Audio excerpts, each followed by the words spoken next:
રાજકોટ તાલુકા police સ્ટેશનમાં ગઈકાલે એક દુષ્કર્મની ફરિયાદ નોંધાયેલ છે, જે બીએનએસ કલમ 64(1), 64(2), 64(2)M તથા 351 તથા 61(2) મુજબ નોંધાયેલ છે, જેમાં કુલ 4 આરોપી છે, જેમાંથી હાલમાં એક આરોપીની ધરપકડ કરવામાં આવેલ છે.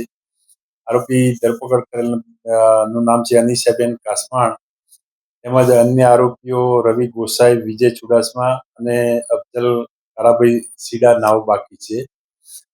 આ કેસ અંગેની વિગત એવી છે કે અનિશાબેન સાથે ફરિયાદી બેનને ઇન્સ્ટાગ્રામમાં ફ્રેન્ડશિપ થયેલ, અને ત્યારબાદ અનિશાબેને એને એના મિત્ર અફજલે ફિનાઇલ પીધેલ, જે બાબતે હોસ્પિટલમાં એડમિટ હોય.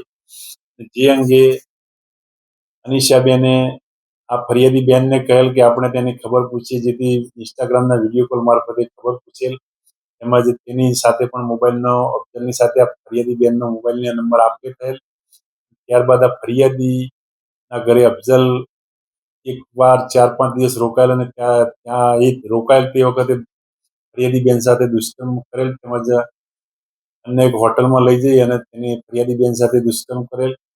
અને આ બાબતે અવારનવાર ફરિયાદી બેનને અફજલ ધમકીઓ આપતો હોય, તેમજ તેના મિત્રો પણ એને અવારનવાર ધમકીઓ આપતા હોય, અને અલગ અલગ જગ્યાએ લઈ ગયેલ, ધોરાજી તેમજ પોરબંદર બાજુ દરગાહમાં લઈ ગયેલ, નિકાહ પડવાની દબાણ કરતો હોય, જેથી આ ફરિયાદી બેને દુષ્કર્મ અંગેની ફરિયાદ આપે છે.